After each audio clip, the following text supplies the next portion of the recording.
But then I was, now when I get a job and I go away for a month on a movie or something, it's a real, you know, I get to still play with the toy, the making, the manufacturing, and then I produce movies as well, and so I've sort of supplemented the loneliness of a novel writer's life with these still the pieces of this other game that I used to play. So it's fun. Well, you clearly are a quote people person, a nauseating phrase, but nevertheless, you know, you have to have a terrific social skill set if you were able to massage all the components that it took to produce a movie or a film. And so I wondered if one of the reasons you decided to write novels was just to see if you could, because it would be different. No, I think the reason that I decided to write novels was because I had such an immense respect for novel writers that I was reading. And I would sit down and I would read Michael Connelly, or I'd sit down and I would read Jeff Parker or Lisa Scotolini or whoever it was that I would, you know, that I was reading, and I would just think, gosh, look what they're doing, you know, and they're doing something that's very separate from what I was doing in a way, because they were being asked to put the whole environment in front of their reader. You know, I didn't have to do that. If I wanted to do a diner, for instance, an old greasy spoon diner, I could say, exterior diner day, a greasy spoon. And my location department would go out and find it for me, and they'd show me a bunch of Polaroids, and I go, that's the one, and then that would be the one we'd shoot. And when we photographed it, you'd have this great textural diner with all this, you know, with a, you know, black and white tile floor and all that stuff. In a novel, I got to put you there with my words. I've got to build that set. I can't just say exterior diner day, a greasy spoon. I've got to put you in that thing. And how much is too much? How much is too little? You know, are similes and metaphors the best way to describe certain things or not? Do similes and metaphors actually become too dense? And these were all the things that at the beginning of my novel writing career I was unsure of. Even though I read a lot of other novelists, it was sort of like sitting on a music mixing panel with pots in my hand going, you know, do I want to, I don't want to over describe, I don't want to have my writer say, enough already, I got it, I want to move on with the story, but I don't want to under-describe and not let them have any sense of where they are, what a character looks like or feels like, or the textures that are there. Sometimes I'll be writing a book and I'll realize I haven't put weather in. Well, I never worry about weather when I'm writing a screenplay, but you know, maybe this night needs a storm.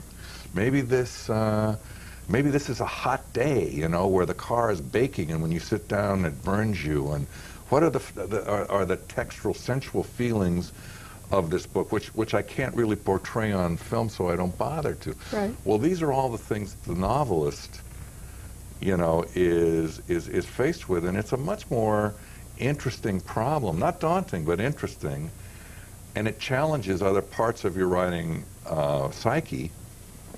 And I wanted to try it. I wanted to see if I could do it, you know, and these other writers inspired me to try. Well, actually, the answer to my question was yes. I just didn't ask it very well. I think what I was thinking about was that you had excelled and done so well for so long in one particular media. There was another one out there you hadn't really tackled, and it was going to, in fact, challenge you in other ways.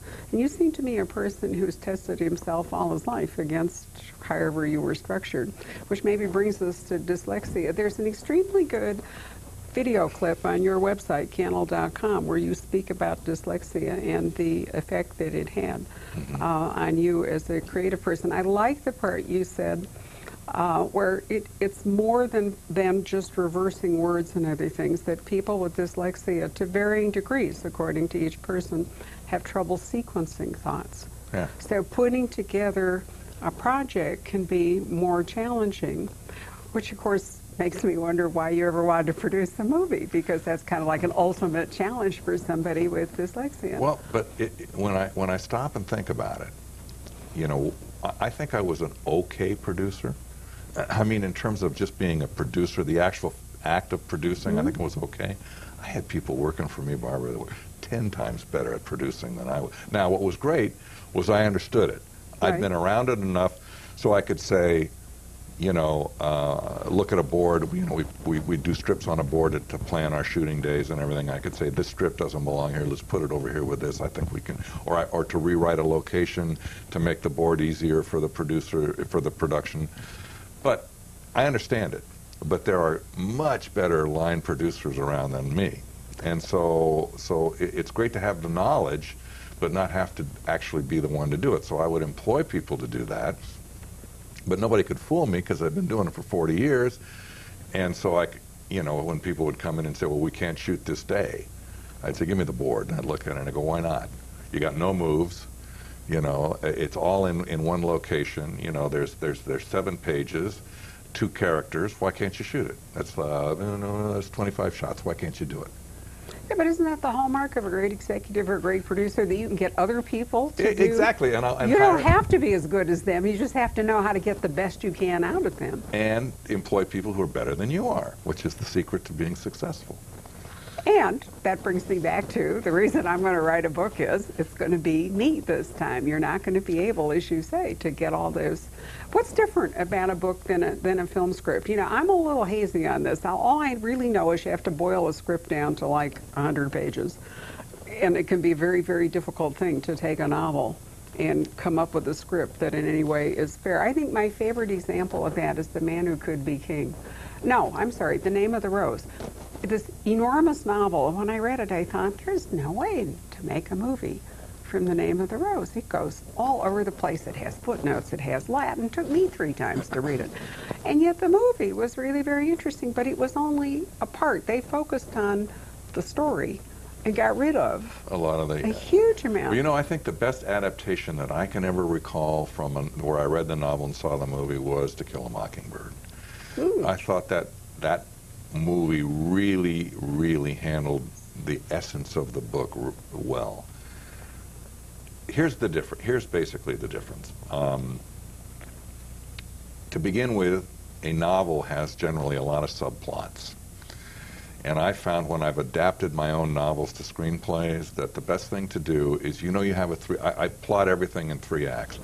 So I know that I have an inciting problem. I know that Act 1 defines the problem of the story. I know that pretty much I have to define the problem, in relatively the same way I would do it in the novel. Maybe I can eliminate a few scenes.